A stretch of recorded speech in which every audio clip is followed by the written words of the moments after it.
Right now, even if you just ate, some part of your brain is still scanning for something sweet, something fatty, something salty and crunchy. You could be completely full and still find room for a cookie. And if I put a warm chocolate chip cookie in front of you right now, you'd probably eat it. Not because you're hungry, because your brain is running a 2 million-year-old program, and that program has been hijacked. Because here's the thing nobody tells you.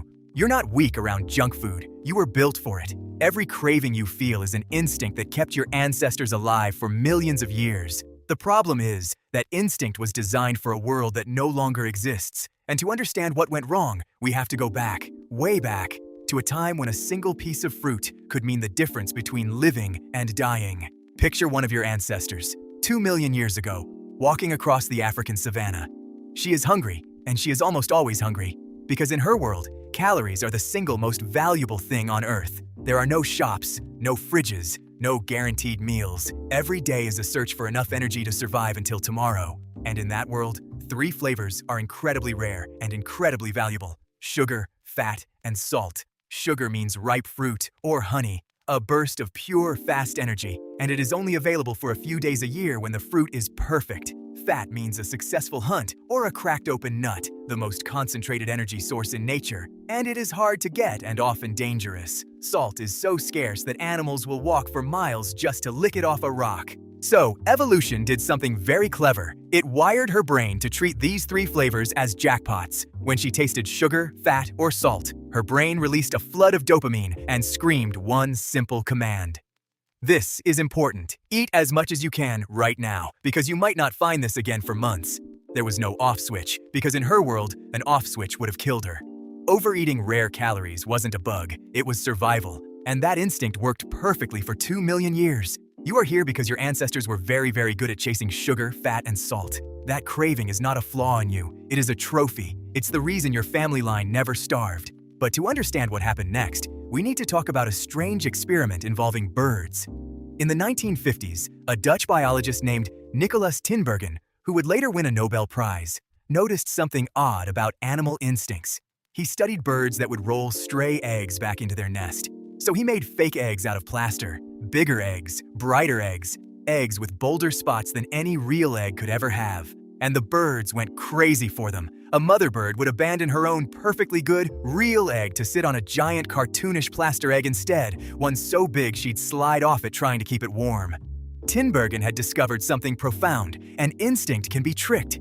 If you take the exact signal an animal is wired to respond to, and you crank it up past anything found in nature, the animal cannot resist it, even when it makes no sense, even when it's harmful. He called it a supernormal stimulus, an artificial trigger more powerful than the real thing. Hold on to that idea, because right now, you are the bird, and the plaster egg is in your kitchen. Here's the problem with the modern world. In nature, sugar, fat, and salt almost never appear together. Fruit is sweet, but it isn't fatty. Meat is fatty, but it isn't sweet. There is no plant on Earth that is loaded with sugar and fat and salt all at once. Your ancestors never once in 2 million years encountered all 3 in a single bite. Your brain was simply never designed to handle that combination. It has no defense against it because it never needed one.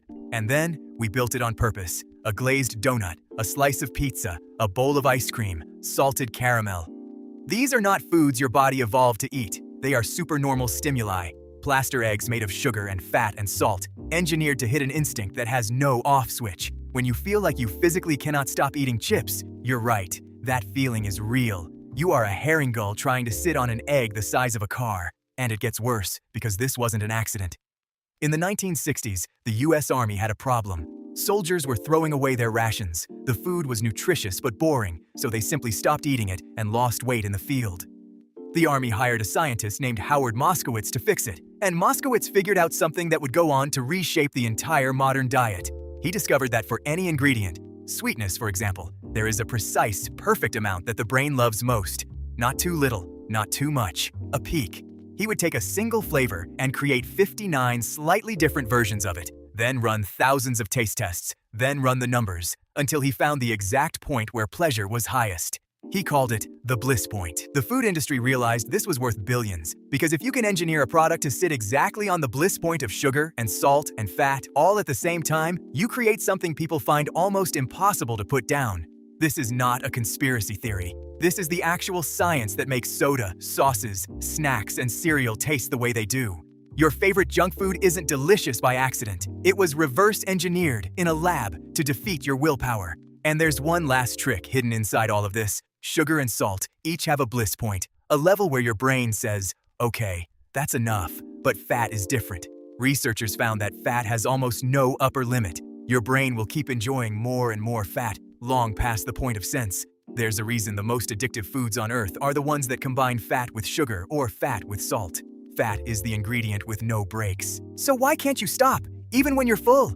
There's an ancient reason for that too. Your brain uses something scientists call sensory-specific satiety. After a big savory meal, you feel full of savory food and your body stops craving it. But dessert is a completely different flavor. And to your ancient brain, a new flavor means a new nutrient, a new opportunity, a new patch of food it would be foolish to waste. That's why there is always, somehow, room for dessert. It's not weakness. It's your ancestors making sure you never left free calories on the table. And this same ancient wiring explains something else. Why you have to force yourself to eat vegetables. Think about it. Nobody has to be convinced to eat cake, but parents fight wars to get kids to eat their broccoli. That's not random either. To your ancestors, a bitter taste was a warning sign. Many of the plants that could poison them were bitter, so evolution built in a simple rule. Sweet means safe energy, eat it. Bitter means possible danger, be careful. Vegetables are often slightly bitter, and they're low in calories, which to a starving Stone Age brain is the worst possible combination. Lots of risk, almost no reward. Your reluctance to eat a salad is the same instinct that once stopped your ancestor from eating a poisonous leaf. It's just aimed at the wrong target now. You can even see this in babies. Give an infant something sweet and they smile. Give them something bitter and they recoil and spit it out. Nobody taught them that. It's written into the species. We arrive in the world already programmed to love the exact things the modern food industry sells and to distrust the exact things that would keep us healthy. The deck was stacked before you were even born. So here's the full picture. 2 million years ago, your brain learned to chase sugar, fat, and salt like treasure because they were rare and they kept you alive.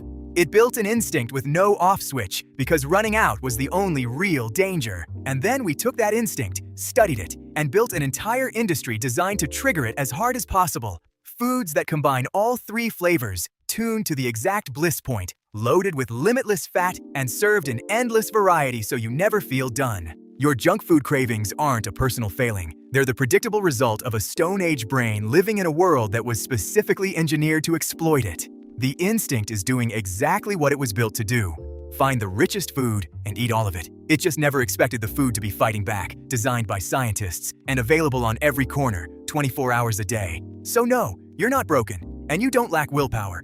You're a 2-million-year-old forager standing in the most calorie-rich environment that has ever existed, holding a plaster egg that somebody built specifically so you'd never want to put it down. Understanding that won't make the craving disappear, but the next time it hits, you'll at least know exactly what it is. It's not you. It's a survival instinct, doing its job perfectly in a world that turned it against you. If you want to dig deeper into any of this, all the research is linked down in the description.